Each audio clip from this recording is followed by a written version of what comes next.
Hello hi friends, ஒரு சின்ன விஷயம் நம்ம ஷேர் பண்ணிக்கலாம். நிறைய கணவன்மார்கள் ஒய்ஃபை சந்தேகப்படுறாங்க. என்னங்க, என்ன சந்தேகப்படுறீங்க? நீங்கள் சந்தேகப்படுற மாதிரி அவங்க சந்தேகப்பட்டால் அந்த லைஃப் என்ன ஆகும்? இப்படி தான் ஒரு குடும்பத்தில் பார்த்தீங்கன்னா, உண்மைக்கே நடந்த ஒரு சம்பவம். அந்த வீட்டுக்கார் அவங்க ஒய்ஃபை சந்தேகப்பட்டுட்டே இருந்திருக்கிறாங்க. அவங்க பொண்டாட்டியே சந்தேகப்பட்டே இருந்திருக்கிறாங்க.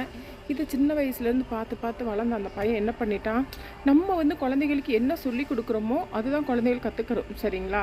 ஒரு குழந்தை நல்லவனாகிறதும் கெட்டவனாகிறதும் நம்மளோட வளர்ப்புலன்னு சொல்கிறாங்க. நம்மளோட வளர்ப்பில் மட்டும் இல்லை, சப்போஸ் அவன் ஒரு ஸ்டேஜுக்கு மேலே வெளியில் போய் பழகிற அந்த சேர்க்கையினாலையும் தான் ரெண்டும் சேர்ந்து தான் ஒரு குழந்தைய நல்லவனாக்கிறதும் கெட்டவனாக்கிறதும். சரிங்களா? அப்படி இருக்கிறப்போ சந்தேகப்பட்டுப்பட்டு இந்த பையன் அதை பார்த்து பார்த்து பார்த்து பார்த்து வளர்ந்து இவனோட மேரிட் லைஃப்பில் இவன் என்ன செய்கிறான்னா, இவங்க அப்பா இவங்க அம்மாவை எப்படி கொடுமைப்படுத்துகிறாங்களோ அதை விட இவன் அவனோட வைப்பை பயங்கரமாக கொடுமைப்படுத்துகிறான். அப்போ ஒரு விஷயம் புரிஞ்சுக்கோங்க, நம்ம செய்கிற தப்பு அடுத்து நாளைக்கு அவனோட பையன் அவனோட ஒய்ஃபை கொடுமைப்படுத்துவான். அப்படி இது வாழையடி வாழையாக போய்கிட்டே இருக்கும். சரிங்களா?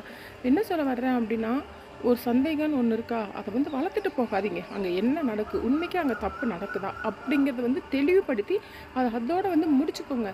ஒரு ஹஸ்பண்ட் ஒய்ஃபை சந்தேகப்படுறதும், ஒய்ஃப் ஹஸ்பண்டை சந்தேகப்படுறதும் இது வளர்ந்துட்டு போச்சு அப்படின்னா அவங்க லைஃப் மட்டும் நரகமாகாதுங்க, அவங்களோட குழந்தைகளோட லைஃப்பும் சேர்த்து நரகமாகும். இதுவும் அந்த ஸ்டேஜில் ஒரு பொண்ணு இருந்தாலும் ஒரு பையன் இருந்தாலும் அவங்களுக்கு அதை பார்த்து பார்த்து பார்த்து பார்த்து வளர்கிற அந்த குழந்தைகள் அதுகளோட லைஃப்லேயும் அதை தான் ஃபாலோ பண்ணுங்கள்.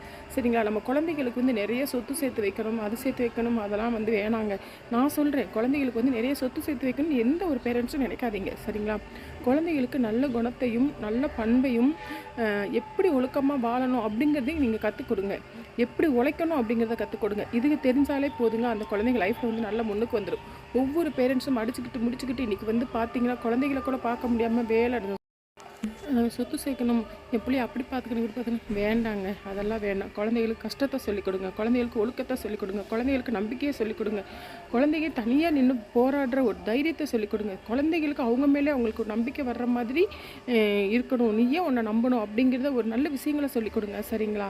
ஆனால் இதெல்லாம் விட்டு போட்டு நம்ம குழந்தைகளை சொத்து சேர்க்கணும், அது சேர்க்கணும் அப்படிலாம் தயவு செஞ்சு எந்த பேரண்ட்டும் நினைக்காதீங்க. குழந்தைகளை நல்ல முறையில் வளர்த்தாலே போதும். அதுகளே இது அதுகளோட லைஃப்பை அதுங்க பார்த்துக்கணும். என்ன சொல்ல வரேன்னா, எந்த ஒரு பேரண்ட்டும் குழந்தைகள் முன்னாடி ஹஸ்பண்டை சந்தேகப்படுறதோ, ஹஸ்பண்ட் ஒய்ஃபை சந்தேகப்படுறதோ, இந்த மாதிரி விஷயங்கள் பண்ணாதீங்க. இது வாழையடி வாழையாக அடுத்தடுத்து ஜென்ரேஷன் போய்கிட்டே இருக்கும். லைஃபே சுத்தமாக டோட்டலாக ஒரு நரகமாயிரும்.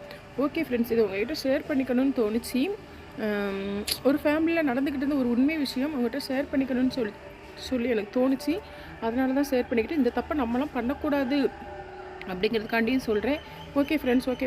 நான் சொல்கிற இந்த கருத்து உங்களுக்கு பிடிச்சிருந்தது அப்படின்னா லைக் பண்ணுங்கள், ஷேர் பண்ணுங்கள், கமெண்ட் பண்ணுங்கள், மறக்காமல் சப்ஸ்கிரைப் பண்ணுங்கள். ஓகே ஃப்ரெண்ட்ஸ், ஓகே, பாய்.